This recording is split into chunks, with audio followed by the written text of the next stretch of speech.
Hi there, welcome to English for Everyone. My name's Lisa.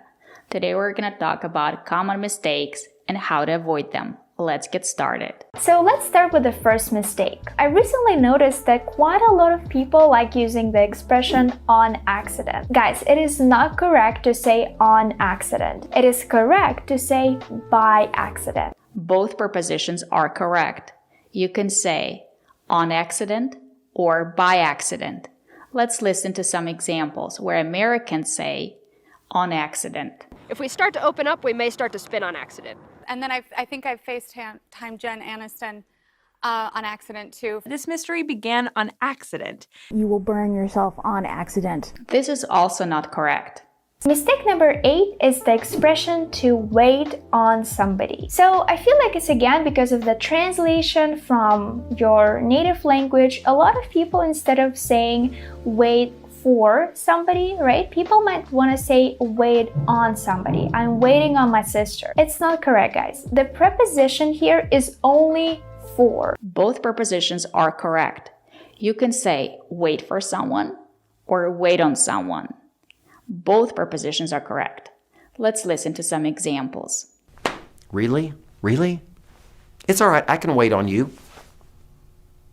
You don't have to wait on anyone to tell you that you are in this. Don't wait on people to ask you to run.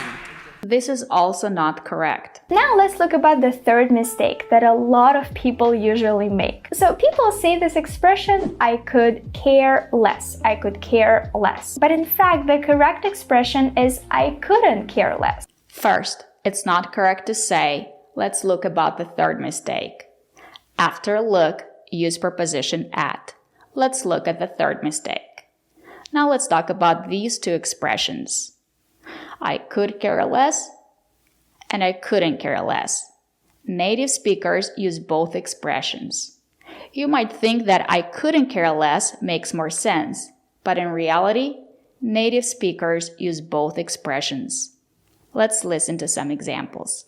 We could care less about you. We really could. They could care less. I don't care. Listen, I could care less how many college students yell at me about this. This is also not correct. For example, we have a word politics, and it also ends on S. Even though it ends on an S, it's actually a singular noun, right? Because of the meaning. That's why, for example, if a person were to say, I don't think politics are important, that would be wrong. The correct way would be to say, I don't think the politics is important. First, let's talk about the pronunciation. It's not correct to say politics. There is a stress after the letter T. We pronounce the letter T as T. Politics. Politics, not politics. And now let's talk about the grammar. Politics is a special word. You can say politics is or politics are. Both are correct. Let's listen to some examples. Politics are important. How important do you think politics are to everyday life? I think has just really shone a light on how important health politics are to health outcomes, to health care. Republican governors think that politics are more important than saving money, more important than saving lives. This is also not correct. So in a lot of airports, sometimes you can see a sign like restroom or bathroom. Restroom is a British word, just for you to know. Bathroom is a more American word. Restroom is not a British word. Americans say bathroom and they also say restroom. Let's listen to the examples where Americans use both words.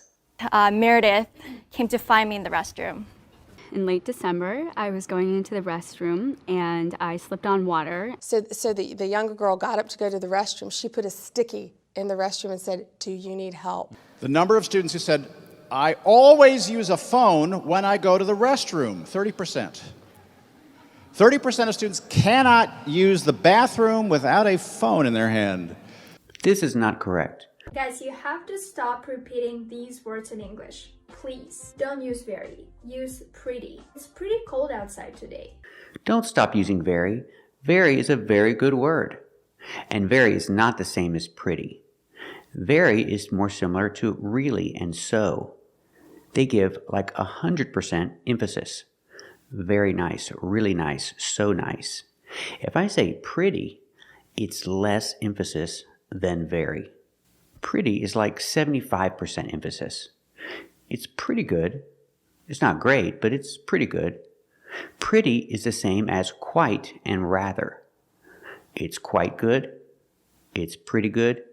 It's rather good. These all give 75% emphasis. Less than very, less than really, less than so. Example, did you like the movie you saw last night? Yeah, it was pretty good. Not great, just pretty good. And 50% in the middle, that's kind of and sort of. Remember the T in sort of is pronounced with a fast D. Sorta, sort of, sort of. Don't use good, use decent. Yeah, this shirt looks decent. Good and decent are not the same. I cannot use decent in place of good. Good is good, but decent is just okay. It's not really good, it's just okay. If somebody invites me to their house to have dinner and they cook for me, and after the meal I say, oh, it was decent, they'll be offended because decent is not good, it's just okay. Also, another great example here is with the word maths. This is also not correct. In America, we never say maths. Maybe in England they do, but not in America. Math is always in a singular form, math. And you use the action is. Math is not my favorite subject. Let's practice. Is math your favorite subject? Very good. This is also not correct. Make sure to check out this playlist because I have saved a lot of videos there where I teach you the American accent in English. Don't use hard, use tough. We don't say hard. The word is pronounced hard. It's an open sound, R, connected to the R, like when you say car and far. Hard. This is also not correct. This bag was very expensive. No, this bag was a ripoff. If something is very expensive, say it's very expensive. Don't say it's a ripoff. They're different. A ripoff is when you pay too much. What you pay is more than the value of what you buy. It's a horrible deal. It's a bad deal. It's a ripoff. It's like they're cheating you. Not the same as very expensive. Very expensive just means the price is high. Example, this microphone is very expensive, but I wouldn't say it's a ripoff because it's a good microphone. Because it's a good microphone, is good quality, it's not a ripoff. It's just very expensive. You know what they say, you get what you pay for. Thank you for watching. And if you like this video, subscribe to our channel. And if you want to become a member, click the join button. And we'll see you next time.